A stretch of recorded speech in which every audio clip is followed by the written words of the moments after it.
السلام عليكم. معكم مونيا.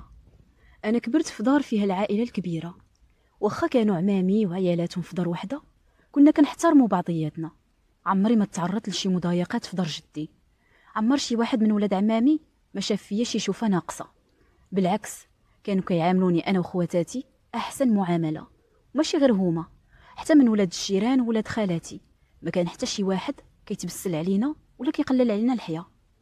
كبرت هكا وحساب لي الناس كلهم في حالنا، حساب لي كل شي بحال عائلتنا.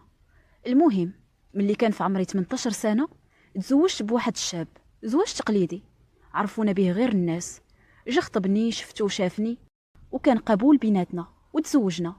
انا كنت عايشة في المدينة وهو كان عايش على برا المدينة، كان عايش في واحد القرية صغيرة. مشيت سكنت معاه في ديك القرية، اصلا ما كنتش كنحمل المدن الكبار. بقيت انا وياه عايشة في داك الفيلاج لمدة 3 سنين.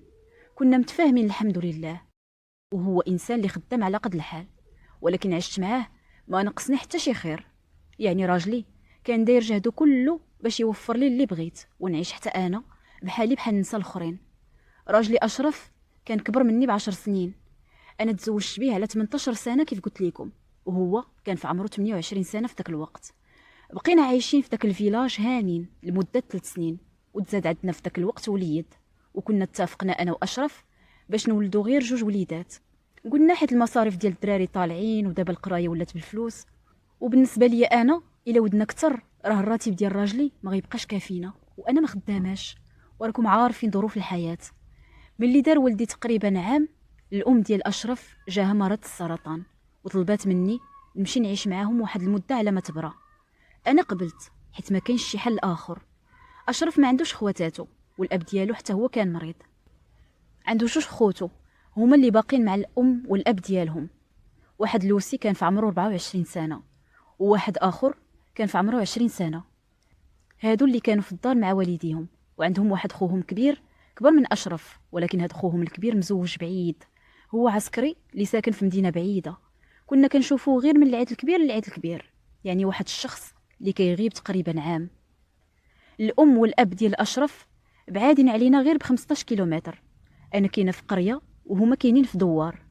ملي مرضات مو مشيت مع راجلي وولدي وجلسنا في الدار ديالهم. ايوا بقيت مقابلاها. جاني الانتقال شويه صعيب، حيت انا واخا كنت في قريه صغيره كان كل شيء متوفر ليا، يعني ماشي بحال الدوار. فاش سكننا عند عقوستي لقيت راسي مسؤوله على طفل صغير وعلى اسره وعلى مرة مريضه. كنت كنفيق مع 6 ديال الصباح وانا واقفه حتى كنصلي العشاء عاد كنجلس. بقينا هكذاك حتى داز عام. ووقت ما قلت لاشرف عييت يلا نمشيو، كان كيقول لي وراكي كتشوفي دابا الوالده مازال مريضه، بدات كتحسن ولكن ماشي لدرجه نخليوها بوحدها. كنقول ليه واخا، غير كنبداو نشوفوها بدات كتحسن ونبداو نخطو باش نمشيو، عاود كتزيد عاوتاني تمرض وكتدخل في شي عمليه واحده اخرى، حتى دارت مسكينه 3 ديال العمليات في نفس العام. ايوا بقينا هكذاك. وقت ما قلنا غتحسن كيتزاد عليها الحال وكنرجعوا نجلسوا. بقينا هكذاك وما عرفش كيفاش حتى طارت 2 عام ونص. الحاجه اللي ما كانش عجباني هو ان ولدي بدا كيكبر، ووصل ولدي لسن 4 سنين ونص، وبديت كنشوف انه في هذا السن الدراري الصغار كيدخلوا الروض وتما ما كاين لا روض ولا حتى شي حاجه. بقيت كنقول لاشرف راه الدري خاصو يدخل للروض. اشرف كان كيقول لي ها انت كتشوفي راه الام ديالي مريضه، الا خطيتيهم انت ما كاينش حتى اللي طيب ويمد ليها. ملي كان كيشوفني هكذا عييت كان كيقول لي اشرف ابنت الناس الا عييتي ما نبزش عليك، راه المسؤوليه حقا صعيبه. انا ماذا بيا تصبري معايا، بالحق الا ما قدرتيش رجعي لدارك، وانا نبقى نجي نقابل مي ملي نسالي الخدمه. كنت كنشوف حتى نعيا وكيبان لي باه مريض وجالس مسكين، ما كاينش اللي يمد ليه حتى شي حاجه. مو حتى هي مريضه بزاف، كنقول الا مشيت انا راه فعلا مو غتبقى بالجوع. صافي كنشوف حتى نعيا كيبان لي الوضع هكذا وكنجلس. دازت الايام وولدي دار 5 سنين. كنت ديما كنفكر في القرايه ديالو. واحد النهار قلت صافي نخلي كل شيء في يد الله. قلت لاشرف غادي نزيدو هاد العام وما تعرف على الله تبرى الوالده ديالك يكون خير. اشرف بقيت فيه وبقى فيه ولده. جا هو قال لي شوفي زيدي هاد العام، وإلا ما براتش الوالده نديوها معنا لدارنا وبا يبقى مع خوتي يقابلوه. هما خوتي رجال يقابلوا الوالد. راه واخا حتى هو مريض ما يوصلش للحاله ديال الام ديالي. قلت ليه صافي نكملوا هاد العام ويكون خير. صافي كان هذا هو اتفاقنا. في ديك المده انا حملت. ايوا زاد تقال عليا الشغال، ولكن الله سبحانه وتعالى كان كيعطيني واحد الجهد باش نقد بهذيك المسؤوليه كلها. ارى لينا الويسي الصغير فيهم بعقله، كيخدم مسكين طالب معاشو، كيمشي يجيب شي بركه، كيتعاون مع خوتو الكبار، زعما مع اشرف وخوه الكبير اللي عسكري، كيتعاون معاهم على مصاريف العلاج ديال والديه بجوج. هاد الصغير كيخدم بالليل والنهار، واللي جمعو كيجيبو كيشري به الدواء. اما اللي كبر منه هذاك غير جالس وعطيها غير البليه والنعاس. كان كيزيدني حتى هو همه، حيت كيبقى غير جالس كيرول ليا الدار ملي كينوض، ما كينفع ما كيشفع. الا سخرتو يخرج يجيب ليا شي حاجه كيخرج وما يعاودش يرجع. ايوا بقينا هكذا حتى لواحد الوقت غتوقع واحد الحاجه غريبه. ولدي تبدل، التصرفات ديالو ولاو غراب، كيجي حتى لجلايلي ويلصق فيهم، كيقبط لي في الكسوه ديالي ولا البيجامه وما يطلقش مني. هادشي كيديروه الاطفال ملي كيكونوا صغيورين، ولا ملي كديهم لشي بلاصه ما كيعرفوا فيها حد، كيبقاو لاصقين في الام ديالهم على ما يتاقلموا. الولد زعما راه في الدار ديال جدو، وحنا سنين وحنا فيها معاهم. كيفاش الدري كياخد راحته وكيخرج حتى الساحه برا ويلعب ويجلس مع جدو ويجلس مع عمامو، شويه ولا غير لاصق فيا، حيت هو في الاصل ماشي فحال هكذا. كنت كنخليه مع جدو ونقضي الشغال. الويسي كانوا كيخرجوه للحانوت يشريو ليه شي حاجه ويجيبوه عادي. مع الوقت ولا غير نبعد عليه، يبقى يغوت ويطلق واحد الغوته وما يسكتش. كنسولو مالك ما كيجاوبنيش، مع العلم ان 5 سنين راه كيعرف وكيهضر. دازت شي ايام والولد ولا كينوض بالليل وكيبقى يغوت بحال الا كيشوف شي احلام مرعبه. كيغوت ربي اللي خلقه. عكوسي بقات كتقول لي يمكن ولدك تشير. ايوا انا ما عرفت ما ندير الصراحه. داك الشيء ما كان امنتش به بزاف، وما عرفت مالو وما عرفت ما ندير. كنوض كنقرا عليه القران وكنسكتو وصافي. واحد النهار غادي نعرف السر ديال ولدي. انا دخلت نتوضا باش نصلي، يلا بديت الوضوء وانا نسمع بحال شي حد كيغوت وفمو مسدود. عرفتو، سامحت في الوضوء هكذاك وخرجت هكذاك راسي عريان، وطرت نشوف فين ولدي. قلبي قال لي طيري وسير جهه ولدك. انا دخلت وانا نلقى لوسي شاد ولدي في واحد البيت، شاد لي على فمو وما عرفت اش كيقول ليه في ودنو. ما عرفت واش كيقول ليه شي حاجه ولا كيقيس لي في عنقو. طرت عليه وقلت لي اش كدير للولد؟ قال لي غير كنلعب معاه وكنهضروا. ايوا طلقو زاد. الصراحه الولد كان لاباس عادي، ولكن غير قست فيه لقيته عرقان في جبهته وكيشهق وقلبه كيضرب غيسكت. كنقول مع راسي واش زعما كان ساد لي على فمو بيدو، ياك ماك ماشي عجب وبغى يجيف ليا الولد، ياك ما كان كيقتلو. عرفتو بالصدمه، ما عرفت باش تبليت، ما عرفتش داك المنظر كيفاش نفسرو. بقيت نسول الولد مالك. ملي عنقته وبقيت كنهدأ فيه وارتاح، عاد بدا كيعاود لي شي حوايج وشي عجب. وعاد انا فهمت كيفاش الولد كان غير لاصق فيا، وعلاش الولد كان كيغوت وكان ديما مرعوب. على ما فهمت بان لوسي كيتحرش بيه، والتحرش ديالو وصل لدرجه اللمس، ووصل لدرجه انه كيقول لي شي كلام ما هواش. انا ولدي على حساب هذيك الهضره اللي قال لي، راه هذيك الهضره كبيره بزاف، راه حتى شي طفل صغير ما غتنزل عليه من السما. قال لي كيجبد عليه الموس وكيقول لي الا قلتي هادشي لشي حد غندبحك. عرفتو، ملي سمعت داكشي الدنيا دارت بيا، بقيت نبكي نبكي نبكي. بعد اول حاجه درتها خديت تليفوني بلا ما يعرف ولدي، بلا ما يشوفني باش ما يحسش بيا، ما بغيتوش يحس انني كنسجلو. قلت لي عاود لي يا ولدي هادشي راني ما فهمتوش مزيان. ايوا طمأنتو عاود وبدا كيعاود لي من الاول. انا قصدت نسجلو حيت الا قلت هاد الهضره لشي واحد ما غاديش يتيقني، والا مشيت نبلغ الشرطه ولا نقولها مثلا لباه راه يقدر الدري ما يعاودش يقر، وديك الساعه غادي يكذبوني ولا يقولوا كنزل الباطل على لوسي. انا براسي كنت كنسمع ولدي كيقول داكشي وما مصدقاهش، وشفت بعيني الراجل مكتف الولد بيديه وما مصدقاش. كيفاش الناس غيصدقوني؟ سجلت الولد وهزيت راسي ومشيت لدار ماما. عيطت لراجلي في الطريق، قلت ليه ملي تخرج من الخدمه سير شوف والديك راهم بوحدهم، انا راني مشيت عند ماما. قال لي مالك؟ قلت لي ما ماليش، غير دابس انا وخوك. ما بغيت نقول ليه والو، بقيت كنفكر وكنقول راه يمشي يضربو ولا يفوت فيه شي دقه. المهم كذبت عليه يا ربي تسمح لي ومشيت عند ماما. وصلت لدارنا وقلت لماما اش كاين، قلت ليها شرحي لبابا هاد الشي باش يمشي معايا، راه بغيت نبلغ. قالت لي لا بنتي صافي، اللي عطا الله عطاه، مادام ربي نجى لك الولد صافي بلا ما تكبري الموضوع. غادي تكبري الموضوع على والو وغادي تطلقي وانت دابا راكي حامله. قلت ليها نطلق؟ وعلاش غادي يطلقني؟ واش انا اللي درت الخطا ولا خوه؟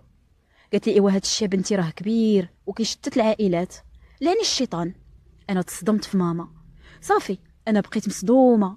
كنقول كيفاش الواحد يدير الغلط وانا اللي نصبر، كيفاش لوسي يديرها قد راسو وانا نسترو، الا دارها وسترتو دابا غادي يعاودها مره اخرى. المهم ما عرفتش واش انا اللي غلطه ولا ماما. صافي انا ما ديتهاش فيها ومشيت لواحد السبيطار حدانا، عطيته للطبيب قلت ليه اش كاين. قلبوا الطبيب حيت كنت غادي نحماق. قلت دابا باش نعرف ولدي شنو طرا ليه، باش نعرف واش تعرض لاغتصاب ولا لا. الطبيب من اللي قلبو قال لي بانه ما كيبان ليه والو، ولكن الدري مصدوم. قال لي الدري عندك مصدوم نفسيا، باينه شاف شي حاجه اللي ماشي في السن ديالو، وباينه انه تركب فيه الخوف. عرفتو، مشيت للدار ما لقيت ما ندير، حرت والغد ليه صافي. قال لي واحد العقل سيري ديكلاري. ايوا مشيت ودرت ديك الشكايه، ومن بعد رجعت للدار. ملي رجعت للدار لقيت ماما كتسناني على احر من الجمر. فين كنتي يا المصيبه؟ وقلت لها فين كنت وها فين كنت. قالت لي هناري على المصيبه، درتي فضيحه، راه غادي تطلقي.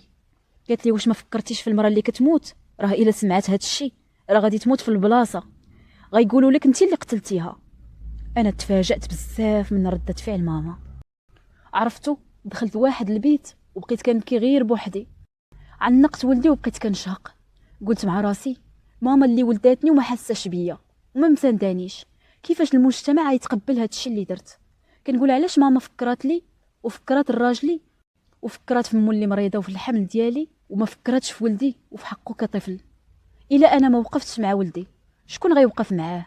صدمت فيها، ولكن كنظن ان اغلب الناس في المجتمع عندهم نفس الفكره، حيت ملي عائلتي ساقوا الخبار عيالات عمامي داروا فيا كلهم. ايوا انتشر الموضوع في العائله ديالي كلها. راجلي بقى فيه الحال بزاف، مشى ضرب خو ودابز معاه. انا ديك الساعه صافي طالع لي الدم، ما بقيت كنفكر لا في راجلي ولا في خو ولا في حتى شي واحد، كنت كنفكر غير في ولدي. من بعد راجلي كان غادي حماق، ولكن ملي ضرب خوه بحال ليله برد.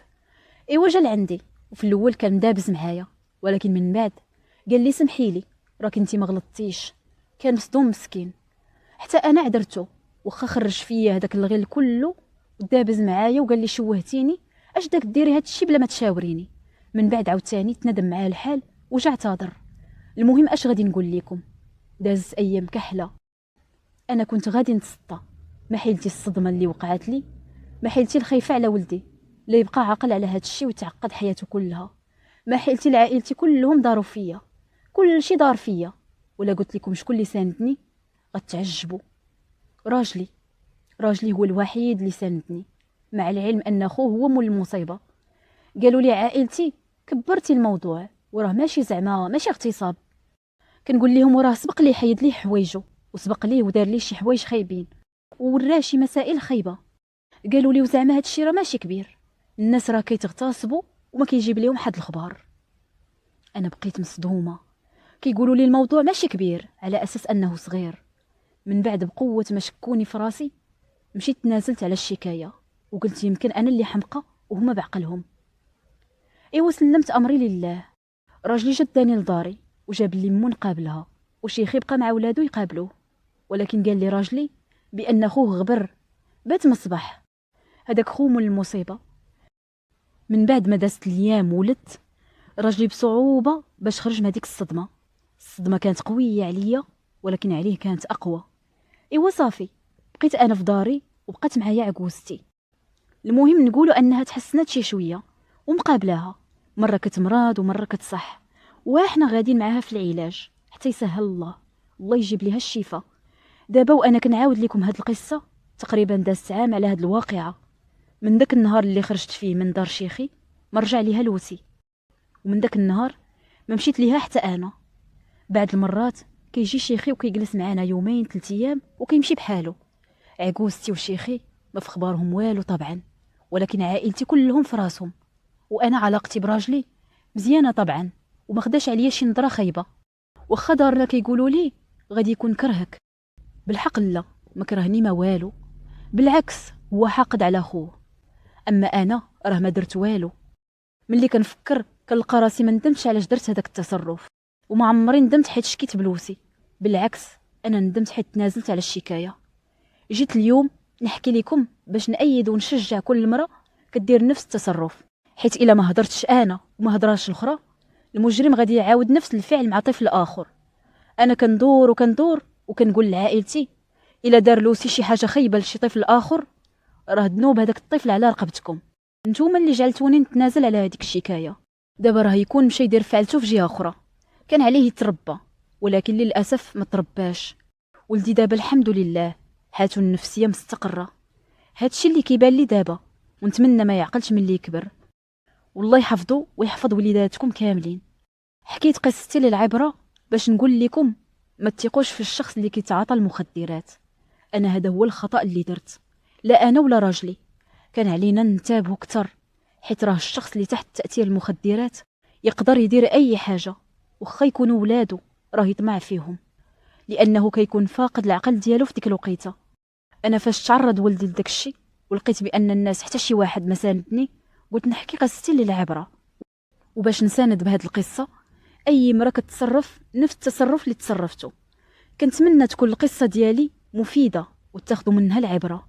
كنشكركم على حسن الاستماع وخليتكم على خير.